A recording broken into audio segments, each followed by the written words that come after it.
de dire d'ailleurs pour la première partie. Ça allait du 1 au 30, tout simplement. Là, ça va du verset 31 au 60. On l'écoute tout de suite. Jean chapitre 8, deuxième partie. Jean chapitre 8 dans la Bible du Semeur. Deuxième partie. Alors Jésus dit aux Juifs qui avaient mis leur foi en lui, « Si vous vous attachez à la parole que je vous ai annoncée, vous êtes vraiment mes disciples. Vous connaîtrez la vérité, et la vérité fera de vous des hommes libres. » Nous, lui répondirent-ils, nous sommes la postérité d'Abraham, nous n'avons jamais été esclaves de personne. Comment peux-tu dire, vous serez des hommes libres? Vraiment, je vous l'assure, leur répondit Jésus, tout homme qui commet le péché est esclave du péché. Or, un esclave ne fait pas partie de la famille. Un fils, lui, en fait partie pour toujours. Si donc c'est le Fils qui vous donne la liberté, alors vous serez vraiment des hommes libres. Je sais que vous êtes les descendants d'Abraham. Pourtant, vous cherchez à me faire mourir parce que ma parole ne trouve aucun accès dans votre cœur. Moi, je parle de ce que j'ai vu chez mon père. Quant à vous, vous faites ce que vous avez appris de votre père. Notre père à nous, répondirent-ils, c'est Abraham. Eh bien, leur répliqua Jésus, si vous étiez vraiment des enfants d'Abraham, vous agiriez comme lui. Au lieu de cela, vous cherchez à me faire mourir. Pourquoi ? Parce que je vous dis la vérité telle que je l'ai apprise de Dieu. Jamais Abraham n'a agi comme vous. Vous agissez exactement comme votre père à vous. Mais, répondirent-ils, nous ne sommes pas des enfants illégitimes. Nous n'avons qu'un seul père, Dieu. Si vraiment Dieu était votre père, leur dit Jésus, vous m'aimeriez, car c'est de sa part que je suis ici, et c'est de sa part que je suis venu au milieu de vous. Je ne suis pas venu de ma propre initiative, c'est lui qui m'a envoyé. Pourquoi ne comprenez-vous pas ce que je vous dis ? Parce que vous êtes incapables de recevoir mes paroles. Votre père c'est le diable, et vous voulez vous conformer à ses désirs. Depuis le commencement, c'est un meurtrier. Il ne se tient pas dans la vérité parce qu'il n'y a pas de vérité en lui. Lorsqu'il ment, il parle de son propre fond, puisqu'il est menteur, lui, le père du mensonge. Mais moi, je vous dis la vérité. C'est précisément pour cela que vous ne me croyez pas. Qui d'entre vous peut m'accuser d'avoir commis une seule faute? Si je dis vrai, pourquoi ne me croyez-vous pas? Celui qui appartient à Dieu écoute les paroles de Dieu. Si vous ne les écoutez pas, c'est parce que vous ne lui appartenez pas. Ils répliquèrent, nous avions bien raison de le dire. Tu n'es qu'un Samaritain, tu as un démon en toi. Non, répondit Jésus, je n'ai pas de démon en moi. Au contraire, j'honore mon Père. Mais vous me méprisez. Non, je ne recherche pas la gloire pour moi-même, c'est un autre qui s'en préoccupe, et il me rendra justice. Vraiment, je vous l'assure, celui qui observe mon enseignement ne verra jamais la mort. Sur quoi les chefs des Juifs reprirent, « Oh, cette fois, nous sommes sûrs que tu as un démon en toi. Abraham est mort, les prophètes aussi, et toi tu viens nous dire, celui qui observe mon enseignement ne mourra jamais. » Serais-tu plus grand que notre père Abraham qui est mort, ou que les prophètes qui sont morts? Pour qui te prends-tu donc? Jésus répondit, si je m'attribuais moi-même ma gloire, cela n'aurait aucune valeur. Celui qui me glorifie, c'est mon Père, celui-là même que vous appelez votre Dieu. En fait, vous ne le connaissez pas, alors que moi, je le connais. Si je disais ne pas le connaître, je serais menteur comme vous. Mais le fait est que je le connais et que j'obéis à sa parole.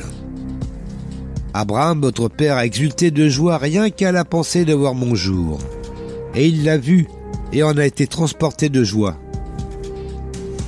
Quoi, lui dirent-ils alors? Tu n'as même pas 50 ans et tu prétends avoir vu Abraham? Vraiment, je vous l'assure, leur répondit Jésus, avant qu'Abraham soit venu à l'existence, moi, je suis. À ces mots, ils se mirent à ramasser des pierres pour les lui jeter. Mais Jésus disparut dans la foule et sortit de l'enceinte du temple.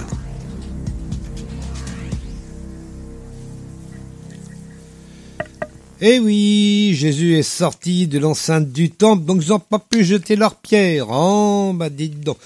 Par contre, on entend bien que j'ai le nez bouché dans l'enregistrement, donc bah oui, je suis enrhumé bien quand même.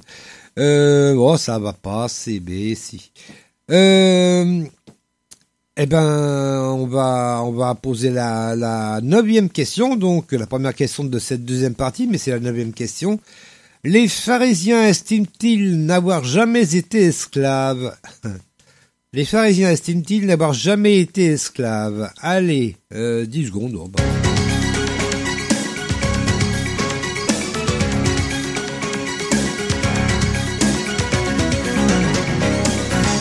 Oui. Oui, eh oui, ils estiment n'avoir jamais été esclaves. Et pourtant, ils ont la mémoire courte, parce qu'il me semble que chez les Égyptiens, ils étaient un tantinet esclaves quand même. Moi je dis ça. Et je dis rien. Et pourtant, Jésus, il relève pas. Mais bon, c'est vrai que c'était pas son sujet. Il traitait d'autres choses, donc bon. Mais il aurait pu quand même. Moi, j'aurais été là. Disons. Et les Égyptiens. Bon. Allez, on va lire ça. Donc, c'est au verset 33.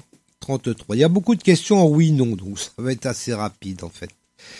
Alors Jésus dit aux Juifs qui avaient mis leur foi en lui, si vous vous attachez à la parole que je vous ai annoncée, vous êtes vraiment mes disciples. Donc finalement, ça fait un petit peu suite au verset 30, où on disait, pendant qu'il parlait ainsi, beaucoup crurent en lui. Donc la suite, alors Jésus dit aux Juifs qui avaient mis leur foi en lui, si vous vous attachez à la parole que je vous ai annoncée, vous êtes vraiment mes disciples. Vous connaîtrez la vérité, et la vérité fera de vous des hommes libres. Nous, lui répondirent-ils, nous sommes la postérité d'Abraham. Ça, c'est de l'orgueil déjà. Tiens, nous sommes la postérité d'Abraham. Nous n'avons jamais été esclaves de personne. Comment peux-tu dire, vous serez des hommes libres? Oui, ils ont oublié les Égyptiens. Ça y est, paf, voilà. On est bien, franchement. Allez, la question suivante. Pourquoi une? Un esclave fait-il partie, un esclave fait-il partie de la famille? Oui ou non? Allez, 10 secondes. On y va.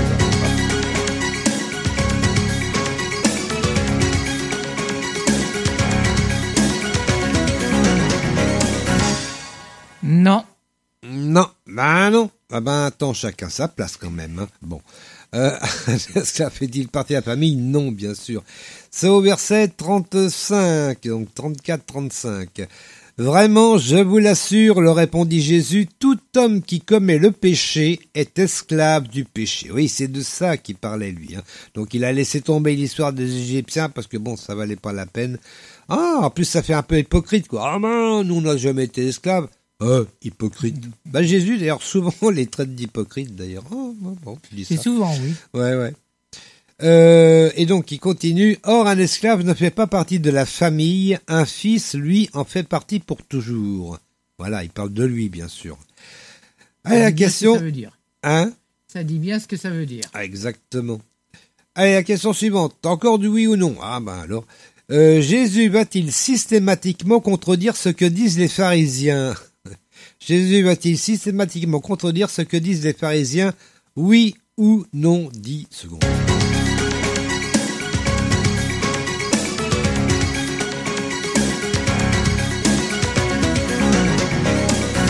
Oui.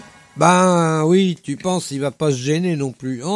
Disons, à chaque fois qu'ils disent quelque chose, poum, allez, hop. De toute façon, il les a toujours contredits. C'est clair. Jésus était pas copain avec les pharisiens. Alors ceux qui pensent être plus pharisiens qu'autre chose, à mon avis, faites quelque chose, parce que bon, Oui. Je dis ça. Je dis ça, je dis rien. Non. Donc, on va lire ça, c'est au verset 39, verset 39, mais bon, c'est pratiquement tout la fin du chapitre qui passe son temps à les contredire. Alors bon, on va dire quand même jusqu'au 39. Donc 36. Si donc c'est le Fils qui vous donne la liberté, alors vous serez vraiment des hommes libres. Je sais que vous êtes les descendants d'Abraham. Pourtant, vous cherchez à me faire mourir parce que ma parole ne trouve aucun accès dans votre cœur. Moi, je parle de ce que j'ai vu chez mon père. Quant à vous, vous faites ce que vous avez appris de votre père. Notre père à nous, répondit-il, c'est Abraham. Et Jésus répond, eh bien, si vous étiez vraiment des enfants d'Abraham, vous agiriez comme lui. Et paf, un et d'un. Ah ben, c'est pas fini. Hein. Allez, la question suivante.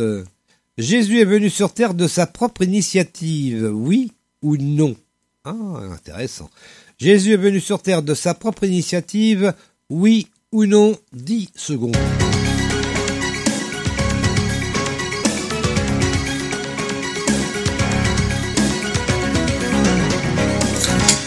Ah, qu'est-ce que c'est? C'est moi. Ah, oui, donc. Non. Non, il n'est pas venu de sa propre initiative. Ah ben, on va applaudir, parce qu'on n'applaudit pas souvent dans cette maison.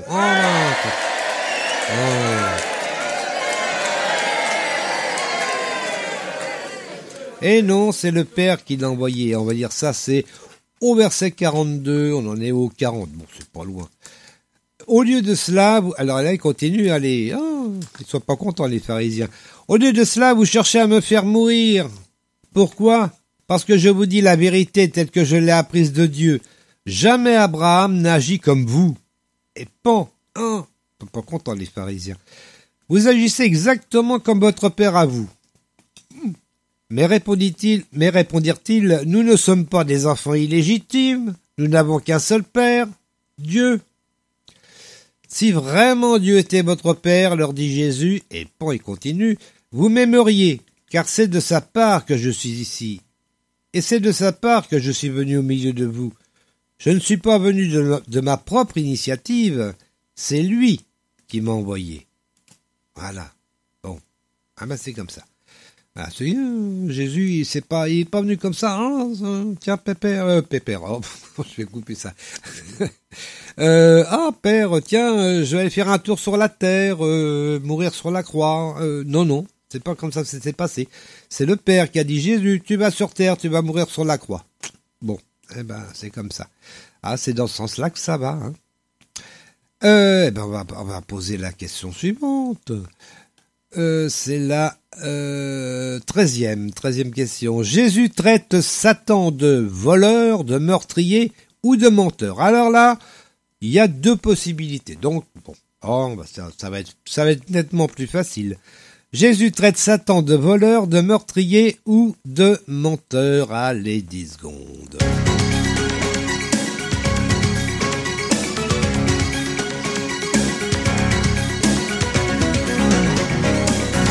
Meurtrier. Meurtrier, exactement.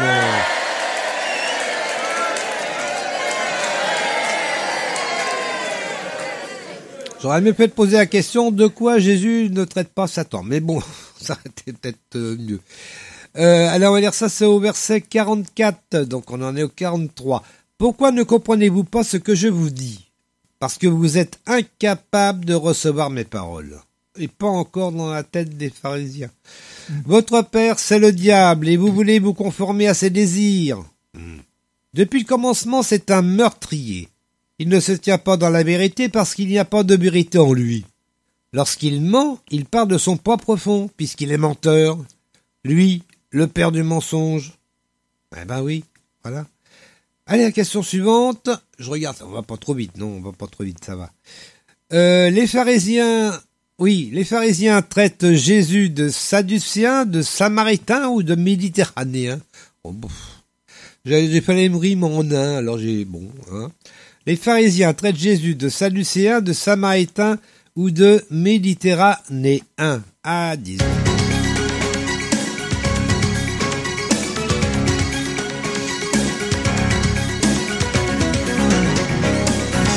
Samaritain. Samaritain, exactement. Allez, on peut dire.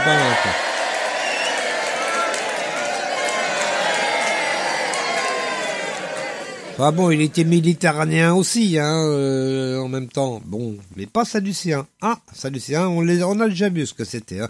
Bon, on en reparlera peut-être un jour, je sais pas. On verra.